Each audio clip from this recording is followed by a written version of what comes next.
ప్రియమైన దేవుని పిల్లలారా, ఈరోజు కూడా ఒక అంశాన్ని మనం ఆలోచన చేయగలిగితే, వాక్యం ఎప్పుడు కూడా మన హృదయాన్ని సరిచేయడానికి, మనం హృదయము నొచ్చుకునే విధంగానే వాక్యం మనల్ని హెచ్చరిస్తూ ఉంటుంది. ఆ హెచ్చరికను స్వీకరించే మనస్సు, గ్రహించే మనస్సు ఎప్పుడు కూడా మనం కలిగి ఉండాలి. అలా కలిగి ఉండకపోతే వాక్యపు యొక్క హెచ్చరికను మనం తిరస్కరిస్తున్నట్టుగా కనబడుతుంది. ఇలా తిరస్కరించే వాళ్ళను దేవుడు ఏమన్నాడు అనంటే, బైబిల్లో సామెతల గ్రంథము 1వ అధ్యాయము 7వ వచనాన్ని మనం చూడగలిగితే, యెహోవా యందు భయభక్తులు కలిగి ఉండుట తెలివికి మూలము అన్నాడు. యెహోవా యందు భయభక్తులు కలిగి ఉండుట తెలివికి మూలము. యెహోవా యందు భయభక్తులు కలిగి ఉండడం ఏంటి అనంటే, దేవుడంటే మనకు భయము, భక్తి అనేది ఉండాలి. భక్తిని కనపరచాలి, అదేవిధంగా భయాన్ని కనపరచాలి. దేవుని యొక్క భయం ఉంటే దేవునికి వ్యతిరేకతగా మన జీవితం ఉండదు. ఆ మాటని రెండో మాటలో ఒక విలువైన మాట చెప్తాడు. మూర్ఖులు జ్ఞానమును ఉపదేశమును తిరస్కరిస్తారు. ఎవరు వీళ్ళు? మూర్ఖులు. మూర్ఖులు. మరి మూర్ఖులు అనంటే మనం అనేక విధాలుగా ఆలోచించవచ్చు. ఎవరు వాళ్ళు? ఏమండి? నిర్లజ్జుడు. మూర్ఖుడు అనంటే నిర్లజ్జుడు. అంటే వారికి సిగ్గు, లజ్జ అనేది ఉండదు. ప్రియమైన వాళ్ళారు, అలాంటి మూర్ఖత్వం అనేది మానవ హృదయంలోకి కొన్నిసార్లు ప్రవేశిస్తుంది. కొంతమంది మూర్ఖులుగానే కొనసాగిస్తుంటారు. అంటే కంటిన్యూగా మూర్ఖత్వం అనేది వారి హృదయంలో చోటు చేసుకొని తన మూర్ఖత్వాన్ని కనపరుస్తూ ఉంటాడు. అదేవిధంగా మూర్ఖుడు అనంటే నిర్గుణుడు. నిర్గుణుడు అనగా ఒక మంచి గుణము లేనివాడు. మూర్ఖుడు అనంటే మంచి గుణం లేనివాడు లేదా మంచితనం లేనివాడు. అదేవిధంగా మరి గర్వితుడు. ఏమండి? అంటే గర్వం హృదయంలో చోటు చేసుకున్నవాడు మూర్ఖుడు. అదేవిధంగా ప్రియులారా, నిష్ఠూరుడు. ప్రతి ఒక్కళ్ళకు నిష్ఠూరమైన మాటలు మాట్లాడి నిష్ఠూరమవుతుంటారు. ఏమండి? అవివేకి. వివేకము లేనివాడు అవివేకి అవుతాడు. వివేకము లేనివాడు మూఢుడు, మొండివాడు. ఇప్పుడు ఈ క్యారెక్టర్లో నేను చెప్పిన ఈ క్యారెక్టర్లు ఎన్నైతే ఉన్నాయో, ఈ క్యారెక్టర్ ఎందరి హృదయాలలో చోటు చేసుకుందో వారందరూ కూడా మూర్ఖులే అని వాక్యాన్ని బట్టి ఖచ్చితంగా చెప్పగలం. ఏమండి? మూర్ఖుడు అనగానే ఎన్ని అర్థాలు వస్తున్నాయో, ఆ అర్థాలలో ఏ క్యారెక్టర్లలో మనం ఉన్నామో, ఏ స్థితిలో మనం ఉన్నామో మనం అర్థం చేసుకోవాలి. అంటే కంటిన్యూగా ఉండని వాళ్ళు ఉంటారు మూర్ఖత్వం, కంటిన్యూగా ఉండేవాళ్ళు కూడా మూర్ఖులు ఉంటారు. కొన్నిసార్లు అండి వ్యసనాలు ఉంటాయి. కొన్ని వ్యసనాలు, తాగుబోతుతనం ఇది ఒక వ్యసనం. అదేవిధంగా గొడవ పడేది అదొక వ్యసనం. సిగరెట్లు, బీడీలు అంటే పొగ త్రాగటం అదొక వ్యసనం. ఎప్పుడు గొడవ పడేవాడు అదొక వ్యసనం. ఏమండి? తల్లిదండ్రులకు అవిధేయులుగా బ్రతికేవారు, ఎప్పుడు విధేయత చూపనివాడు, అది ఒక వ్యసనం. ఇలా వ్యసనం అనేది కంటిన్యూగా ఉంటుంది. ఒక్కరోజు మద్యం తాగకపోతే నరాలు లాగేసి, ఏమండి, మైండ్ పనిచేయక ఇష్టానుసారంగా ప్రవర్తిస్తుంటారు. తాగకపోతే, పోనీ తాగాడనుకోండి, అది మంచిదా? తాగినా చెడుగానే ఉన్నాడు, తాగకపోయినా కూడా చెడుగానే ఉన్నాడు. ఇప్పుడు దీన్ని ఏమనాలి అంటే మూర్ఖత్వం, మూర్ఖుడు. ఎన్నిసార్లు చెప్పినా వినకపోయిన వాడిని మూర్ఖుడు అని ఒక మాటలు చెప్పొచ్చు. ఎన్ని చెప్పినా మారని వాడు మూర్ఖుడు. ఎన్నిసార్లు హెచ్చరించినా గ్రహించని వాడు మూర్ఖుడు. ఎన్నిసార్లు చెప్పినా గ్రహించకుండా తన ఇష్టానుసారంగా ప్రవర్తించేవాడు మూర్ఖుడు. ప్రియమైన దేవుని పిల్లలారా, మరొక మాటను మనం చూడగలిగితే సామెతల గ్రంథం 20వ అధ్యాయము 3వ వచనం. సామెతల గ్రంథము 20వ అధ్యాయము 3వ వచనం ఏమన్నాడు? సామెతల గ్రంథము 20వ అధ్యాయము 3వ వచనం చదవండి. కలహమునకు దూరంగా ఉండుట నరులకు ఘనత. గొడవలకు దూరంగా ఉండటం అనేది నరులకు ఘనత. మీకు బాగా అర్థం చేసుకోండి. గొడవలు మనలో నుంచి కూడా పుట్టుకొస్తుంటాయి, గొడవలు ఇతరుల వల్ల కూడా పుట్టుకొస్తూ ఉంటాయి. అలా గొడవలలో ఉండే మనుషులకు ఎవరైనా వారికి అది ఘనత తెచ్చిపెడుతుంది. అంటే గొడవల్లో పోని వానికి ఘనత తెచ్చిపెడుతుంది అని చెప్పాడు. తర్వాత మూర్ఖుడైన ప్రతి వాడును బాగా ఆలోచించాలి ఇక్కడ. మూర్ఖుడైన ప్రతి వాడును గొడవనే కోరుకుంటాడు అని రాయబడింది. చూడండి ప్రియమైన వారలారా, చిన్న విషయానికి గొడవ పడడం, చిన్న విషయాలకు గొడవ పడడం. మూర్ఖుడైన ప్రతి వాడు, ఎవడైనా కానీ మూర్ఖుడుగా ఉండేవాడు మరి ఈ పోరునే కోరుకుంటాడు అన్నాడు. పోరు అంటే గొడవ, కలహం. ఈ గొడవను కోరుకునేవాడు మూర్ఖుడు అని చెప్తున్నాడు దేవుడు. మూర్ఖుడైన ప్రతి వాడు పోరునే కోరుకుంటాడు. అంటే గొడవే వానికి ఇష్టం. ఎవరికి? మూర్ఖునికి గొడవే ఇష్టం. ఇలా లోకాన్ని చూసిన దేవుడు ఏం చేశాడంటే ప్రియమైన వారలారా, ఈ లోకంలో తన పిల్లలమైన మనం ఉన్నాము గనక మూర్ఖులలో ఉన్న లక్షణాలను దేవుడు తెలియజేస్తూ, మూర్ఖత్వం అనేది చాలా చిన్న విషయం, ఈ మూర్ఖత్వాన్ని సైతం దేవుడు రాయించాడు అని అంటే మూర్ఖులైన వారి వలన ప్రమాదం ఉంది, మూర్ఖుడుగా మారితే కూడా ప్రమాదం ఉంది. మూర్ఖులైన వారి వలన ప్రమాదం ఉంది, మూర్ఖుడుగా మారిపోతే కూడా ప్రమాదం ఉంది. అందుకే హెచ్చరిస్తున్నాడు. ఏంటంటే అపోస్తుల కార్యాలు 2వ అధ్యాయము 40వ వచనాన్ని చదువుకున్న ప్రియులారా. అపోస్తుల కార్యాలు 2వ అధ్యాయము 40వ వచనం. ఇంకను అనేక విధములైన మాటలతో సాక్ష్యమిచ్చి, మీరు బాగా ఆలోచించండి. మీరు అనగానే ఎవరిల్లు అంటే దేవుని పిల్లలు లేదా సంఘం.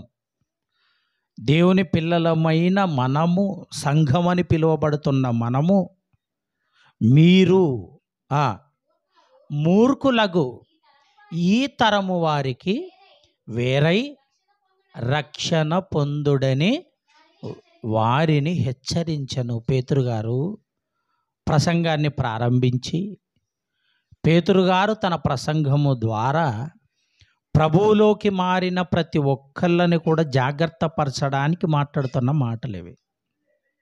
ఇదిగో మీరు క్రైస్తవులని పిలువబడుతున్నారు. ఇప్పుడు మీరు దేవుని పిల్లలు, దేవునికి ప్రజలు, దేవుని సొత్తు.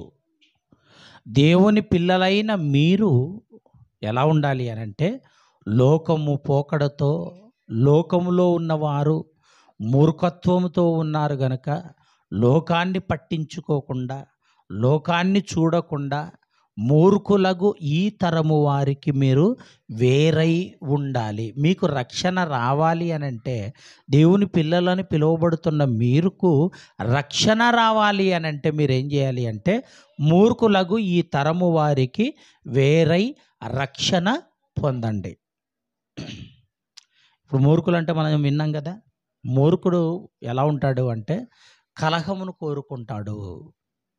మూర్ఖుడు ఎలా ఉంటాడు అంటే దేవుని జ్ఞానాన్ని తిరస్కరిస్తాడు. దేవుని జ్ఞానాన్ని పట్టించుకోడు, గ్రహించడు. మూర్ఖుడు గొడవను కోరుకుంటాడు. మంచి గుణము లేనివాడిగా బ్రతుకుతాడు. అర్థమవుతుందండి? మంచి గుణము లేనివాడిగా బ్రతుకుతాడు. అందుకే మీరు ఈ లోకంలో ఉన్న మూర్ఖులను పట్టించుకోవద్దండి. మూర్ఖుల మార్గంలో వెళ్ళకండి. మూర్ఖులకు ఈ తరము వారికి వేరై రక్షణ పొందండి అని చెప్పాడు. దేవుని పిల్లలారా, బాగా ఆలోచించండి. మూర్ఖత్వము అనేది ఎప్పటి నుంచి ఉంది అని ఆలోచించగలిగితే ఎప్పటి నుంచో ఉంది. ఈ తరము వారికి ఎందుకు చెప్తున్నాడు ఆయన? ఈ తరము వారికి ఎందుకు చెప్తున్నాడు మొదటి శతాబ్దంలో అని అంటే, మొదటి శతాబ్దానికి లోకమంతా కూడా మూర్ఖత్వంలో ఉండిపోయింది. మూర్ఖత్వాన్ని అనుసరిస్తుంది. మూర్ఖత్వపు మార్గంలో వెళ్ళిపోతుంది. అలా మూర్ఖత్వపు మార్గంలో వెళ్ళిపోతుంది గనక, మూర్ఖత్వపు మార్గంలో వెళ్ళిపోయేటువంటి వారికి మీరు ఎలా ఉండాలి అని చెప్తున్నాడు అంటే, వేరై ఉండండి, వేరై ఉండండి. దేవుని పిల్లలారా, మరి ఈ మూర్ఖులు అసలు వాళ్ళకున్న లక్షణం ఏంటి?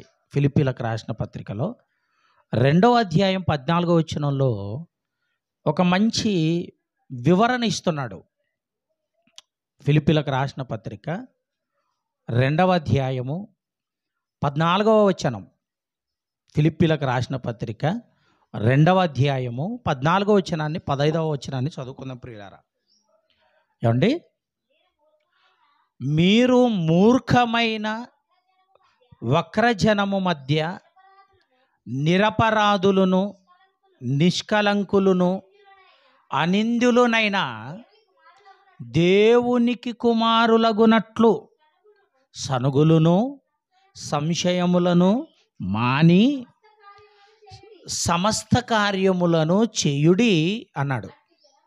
అట్టి జనము మధ్య మీరు జీవవాక్యమును చేతబట్టుకొని లోకమందు జ్యోతుల వలె కనబడుచున్నారు.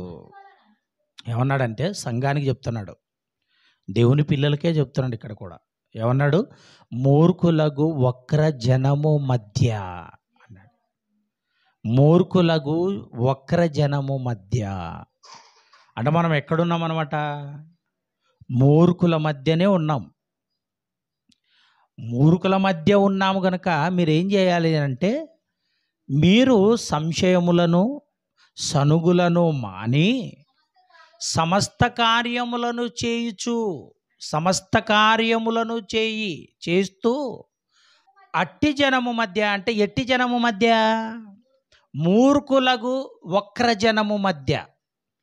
ఆ మూర్ఖులైన వక్రజనము మధ్య మీరు ఉన్నారు కనుక మీరేం చేయాలంటే, మీరు జీవవాక్యమును చేతబట్టుకొని లోకమందు జ్యోతుల వలె కనబడాలి. అంటే మీరు సమస్త కార్యములను చేయాలి అన్నాడు. ఏంట సమస్త కార్యాలు? సత్య సంబంధమైన కార్యాలు. సమస్త కార్యాలు అనంటే పత్రికలు పంచటమా, పాంప్లెట్లు పంచటమా, పోస్టర్లు వేయటమా, ఫ్లెక్సీలు కట్టటమా, లేదా వాక్యాన్ని వినిపించటమా? లేదా దేవుని పాటలు వినిపించటమా? సమస్త కార్యాలు, ఇవన్నీ కూడా సమస్త కార్యాలు. మనం పరలోకానికి వెళ్ళటానికి దేవుడు మనకు అప్పగించిన బాధ్యత.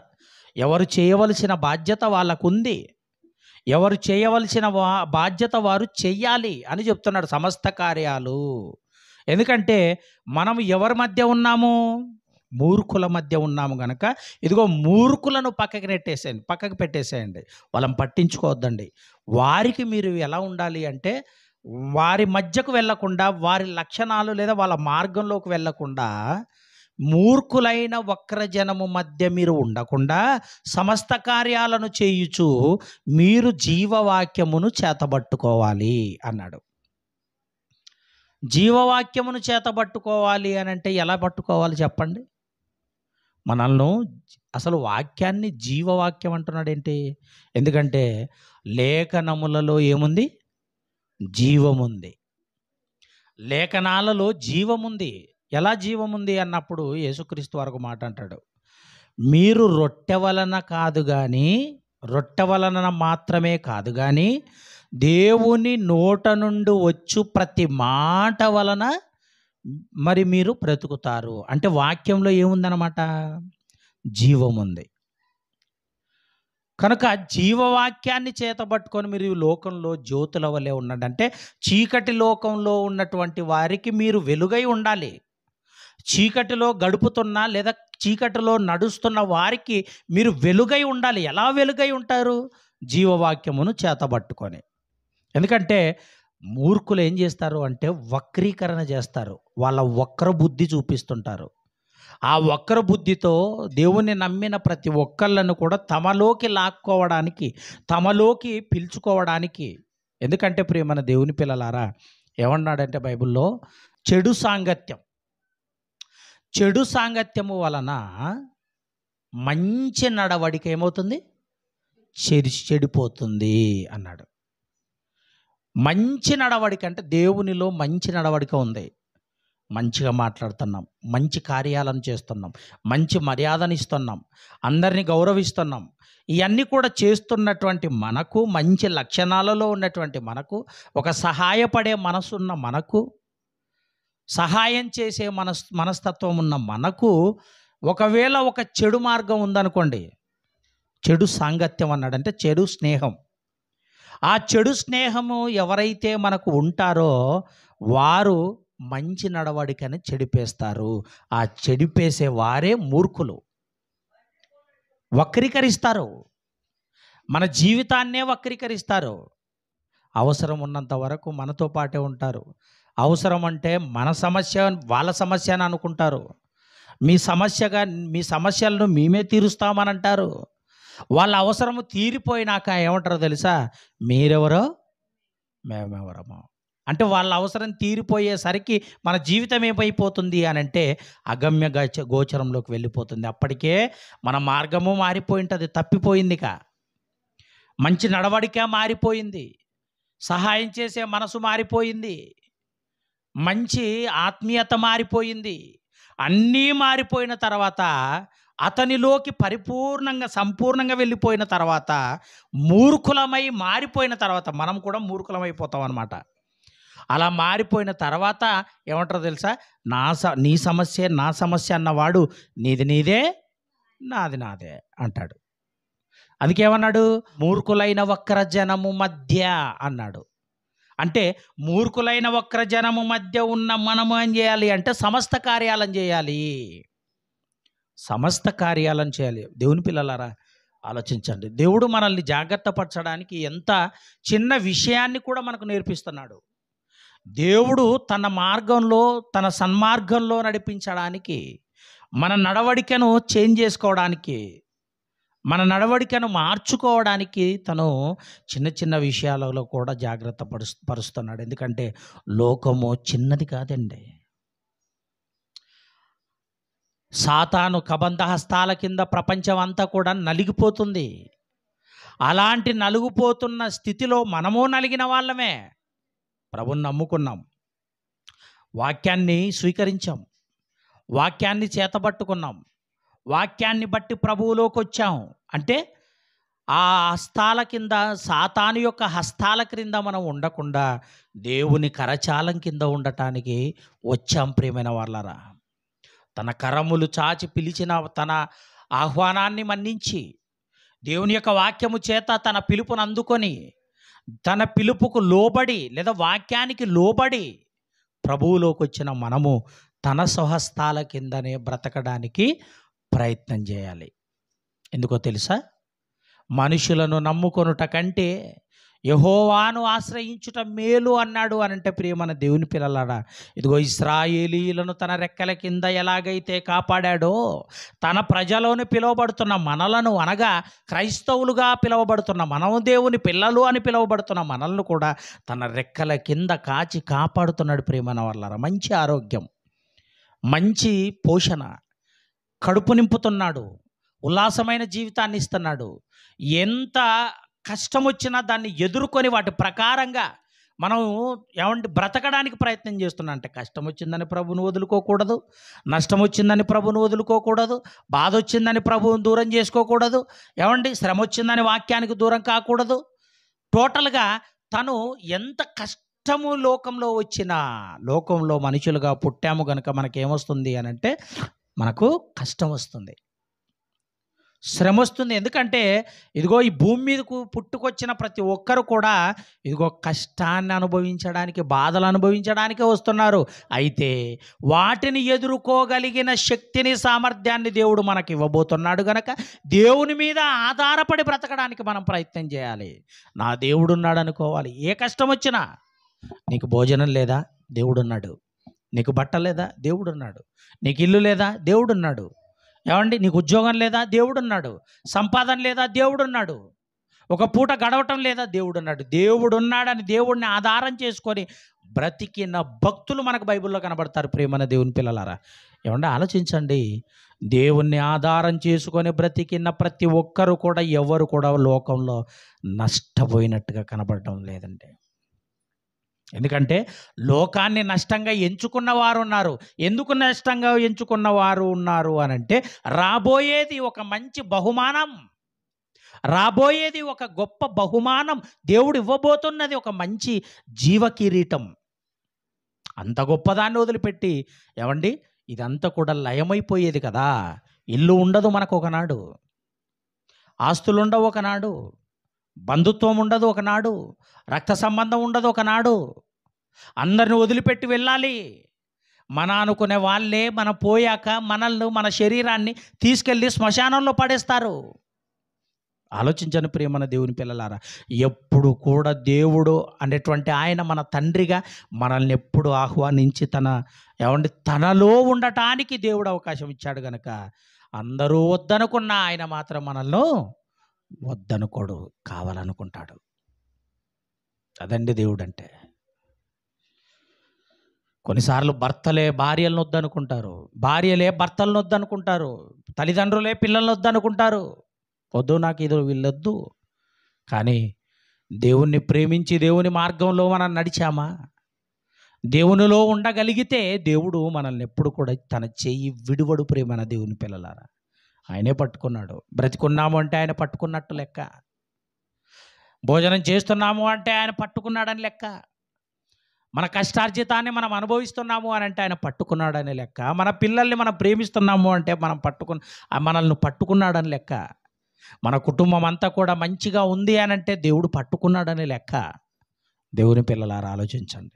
అందుకే మూర్ఖులైన వారి మధ్య మీరు వేరే రక్షణ పొందాలి. తిమోతికి రాసిన 2వ పత్రిక 3వ అధ్యాయము 1వ వచనం నుంచి, తిమోతికి రాసిన 2వ పత్రిక 3వ అధ్యాయము 1 నుంచి చదువుకుందాం ప్రియమైన దేవుని పిల్లలారా. తిమోతికి రాసిన 2వ పత్రిక 3వ అధ్యాయం 1వ వచనం నుంచి, అంత్య దినములలో అపాయకరమైన కాలములు వచ్చునని తెలుసుకొనుము. ఎలాగనగా అర్థమవుతుంది ఇక్కడ, అంత్య దినములలో అపాయకరమైన కాలములు వచ్చునని మీరు తెలుసుకోవాలి. అంటే ఇప్పుడు అంత్య దినాలా, ప్రారంభ దినాలా? అంత్య దినాలు. ఈ సంవత్సరాలన్నీ అంత్య దినాలే.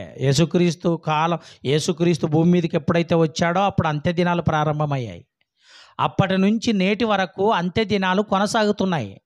ఈ అంత్య దినాలలో మనుషులు ఎలాగుంటారు అని అంటే ఇప్పుడు చెప్తున్నాడు. అంత్య దినాలు వచ్చాయని మీరు ఎలా గుర్తుపడతారంటే, అంత్య దినాలు అంటే లోకం ముగింపుకొచ్చింది. భూలోకం ఆకాశం అంతా కూడా ముగింపు కాలానికి వచ్చింది. ఎప్పుడు లయమైపోతుందో తెలియదు, ఎప్పుడు నాశనం అయిపోతుందో తెలియదు. మన ఈ లోకమంతా కూడా ఎప్పుడు వినాశనానికి గురవుతుందో తెలియదు. అలాంటి స్థితిలోకి వచ్చింది ఇప్పుడు లోకం.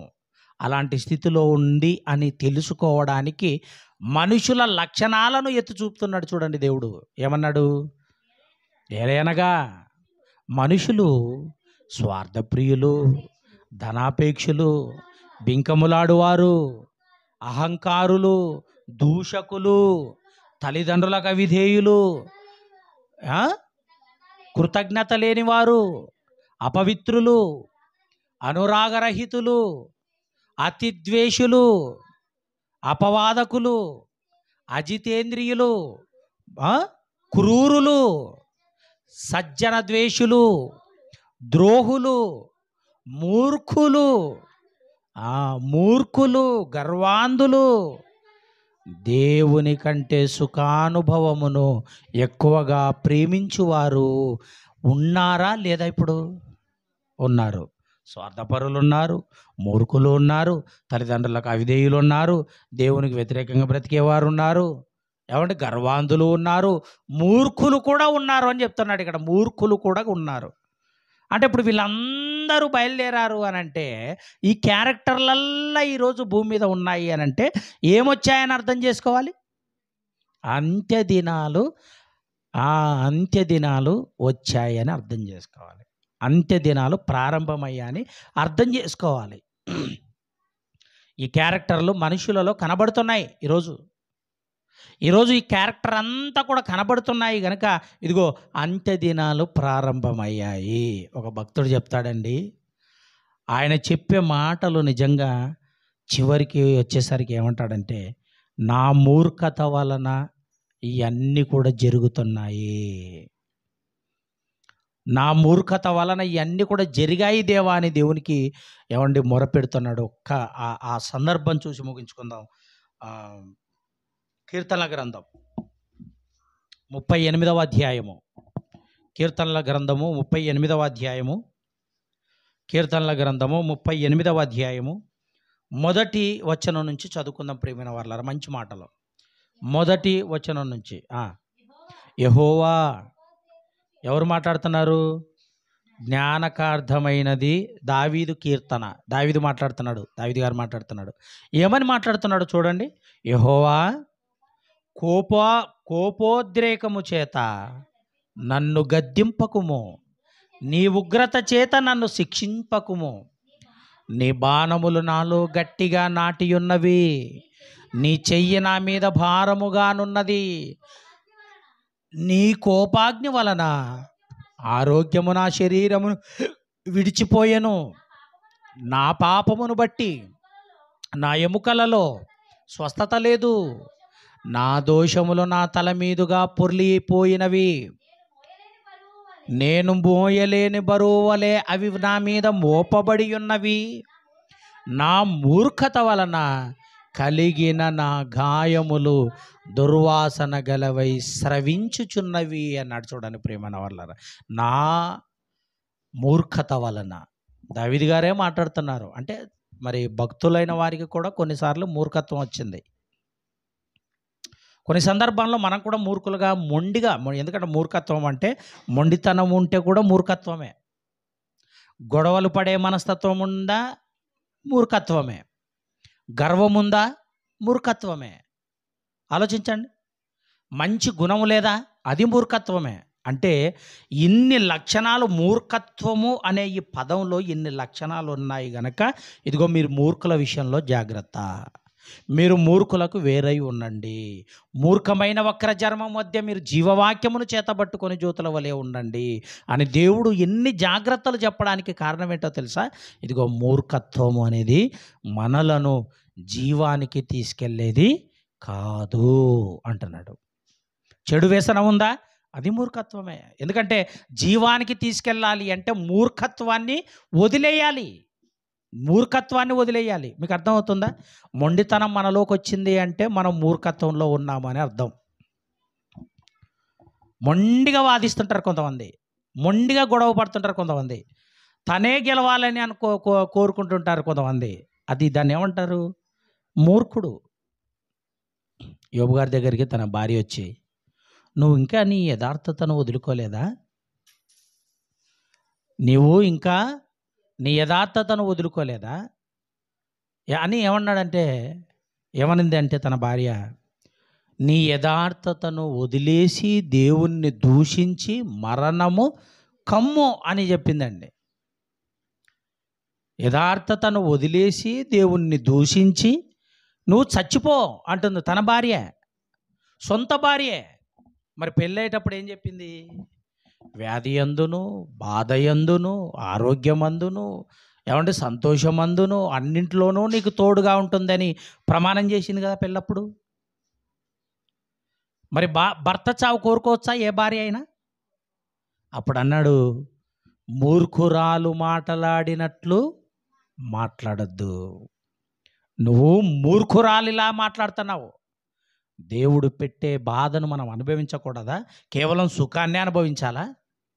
దేవుడే ఇచ్చాడు, దేవుడే తీసుకున్నాడు. మనకు సుఖం ఉంది అని అంటే దేవుడే ఇవ్వాలి. బాధ వచ్చింది అంటే దేవుని వలన వచ్చింది. ఏదొచ్చినా మనం భరించి దేవునికి కృతజ్ఞతలు తెలియజేయాలి. యోబు గారు చేసింది అదే. యోబు గారు చేసింది అదే. పిల్లలు చనిపోయారు, ఆస్తులు పోయాయి, పశు సంపద పోయింది, అన్నీ పోయినా కూడా దేవునికి కృతజ్ఞతాస్తుతులు చెల్లించాడు మహానుభావుడు. ప్రియమైన దేవుని పిల్లలారా, యోబు గారు. అర్థం చేసుకుంటున్నారా?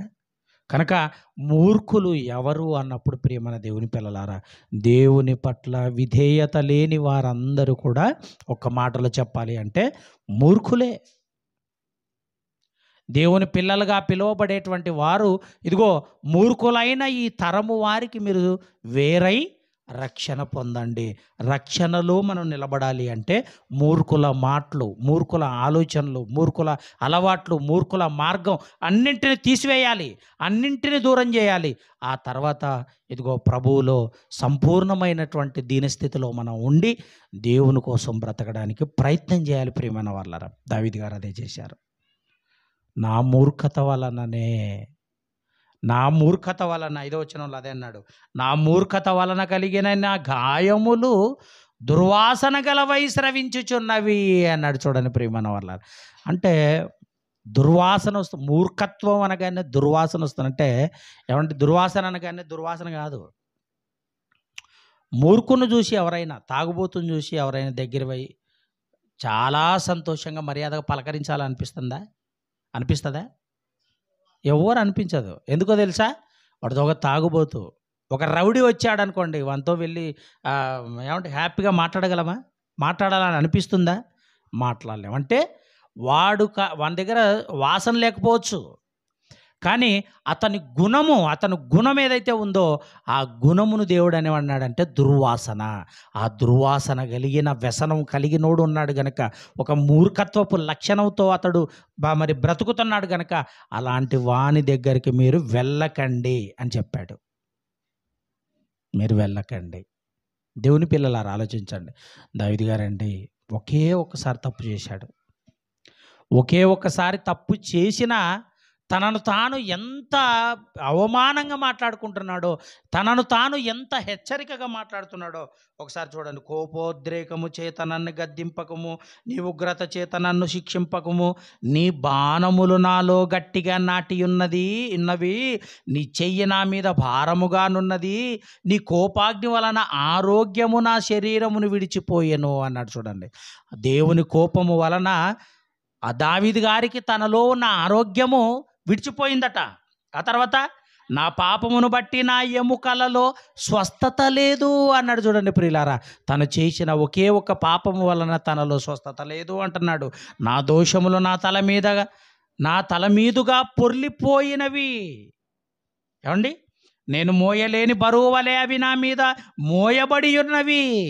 నా మూర్ఖత వలన అన్నాడు చూడండి. నా మూర్ఖత వలన కలిగిన నా గాయములు దుర్వాసన గలవై స్రవించుచున్నవి అన్నాడు.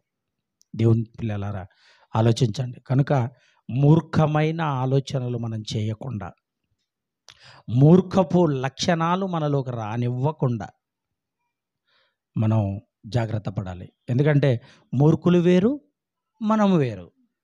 అర్థమవుతుందా? మూర్ఖులైన ఈ తరము వారికి, మూర్ఖమైన వక్ర జనము మధ్య మీరు ఉన్నారు గనక జీవవాక్యాన్ని చేతబట్టుకొని వాక్యాన్ని జ్ఞాపకం చేసుకోవాలంటున్నాడు. ఎక్కడున్నా, ఏ సమాజంలో ఉన్నా, ఏ జనాల మధ్య ఉన్నా, ఎక్కడ నీవు ఉన్నా వాక్యాన్ని జ్ఞాపకం చేసుకోవాలి. వాక్యాన్ని జ్ఞాపకం చేసుకోవాలి. వాక్యాన్ని అప్పటికప్పుడు జ్ఞాపకంలోకి తెచ్చుకోవాలి. మనం మూర్ఖత్వంలోకి వెళ్ళకుండా ఉండాలి అంటే వాక్యాన్ని ఎప్పటికప్పుడు నెమరు వేయాలి. ఒక ఎద్దు తిన్నవాటిని అన్నింటిని కూడా నెమరు వేసుకుంటుంది. అది దేనికో తెలుసా? తనలో ఉన్న అవయవాలకి శక్తిని అందాలి అని అంటే అది జీర్ణం కావాలి, తను తిన్నటువంటి ఆ గడ్డిని. అందుకు దాన్ని అది నెమరు వేస్తుంటుంది, నములుతుంటుంది లోపల. నమిలి నమిలి నమిలి తన సారాన్ని లోపలికి లాగేసుకున్న తర్వాత తనలో ఉన్న అవయవాలకు అన్నింటికి కూడా శక్తి వెళ్తుంది. అలాగా దేవుని యొక్క మాటలు కూడా మనం నెమరు వేసుకోవాలి. నెమరు అంటే మళ్ళీ జ్ఞాపకం తెచ్చుకోవాలి, మళ్ళీ జ్ఞాపకం తెచ్చుకోవాలి, మళ్ళీ జ్ఞాపకం తెచ్చుకోవాలి. గత వారంలో నేనేం చెప్పానో ఎవరు జ్ఞాపకం చేసుకున్నారు చెప్పండి? నెమరు వేసుకున్నారా? ఎవరైనా నెమరు వేసుకున్నారా? అసలు జ్ఞాపకం చేసుకున్నారా? దేని గురించి చెప్పాను? బాప్తిస్మం గురించి. అంటే ఇప్పుడు బాప్తిస్మము ఏంటి? అసలు బాప్తిస్మం అంటే ఏంది? బాప్తిస్మం ఎప్పుడు తీసుకోవాలి? ఎక్కడ తీసుకోవాలి? ఏ బాప్తిస్మం సరి అయినది? చిలకరింపు బాప్తిస్మమా, లేకపోతే జెండా కింద వెళ్ళిపోతే బాప్తిస్మమా, చిన్నపిల్లలకి ఇచ్చే బాప్తిస్మమా, యవనస్తులుగా ఉన్నప్పుడు ఇచ్చిన బాప్తిస్మం, ఏది సరైనది? బైబిల్ దేన్ని సమర్థిస్తుంది? ఈ విషయాలు చెప్పాను గతంలో. ఈరోజు చెప్పిన ఎవరు మూర్ఖులు ఎవరు అనే ఈ సబ్జెక్టును మీరు ఏం చేయాలి అంటే రేపటి నుంచి మరలా ఆదివారం వరకు నెమరు వేసుకోవాలంటే జ్ఞాపకం చేసుకోవాలి. ఒక ఎద్దు తిన్నవాటిని ఎలాగైతే నెమరు వేసుకుంటుందో, ఇదిగో చెప్పబడిన వాక్యాన్ని నెక్స్ట్ వారం వరకు మనం నెమరు వేయాలి, జ్ఞాపకం చేసుకోవాలి. ఓహో, మూర్ఖుల లక్షణాలు ఇలా ఉంటాయి. మూర్ఖుల మార్గంలో మనం వెళ్ళకూడదు. మూర్ఖుల గుణాలను మనం తెచ్చుకోకూడదు. ఒక మూర్ఖునిలా బ్రతకూడదు, మొండిగా బ్రతకూడదు, చెడు వ్యసనంతో ఉండకూడదు. ఇవన్నీ కూడా దేవునికి విధేయత చూపియాలి వాక్యం పట్ల. అలా ఉండాలని ప్రేమపూర్వకంగా మీ అందరికీ హెచ్చరిస్తూ, నన్ను నేను హెచ్చరించుకుంటూ ఈ మాటలు ఇంతటితో ముగిస్తున్నాను.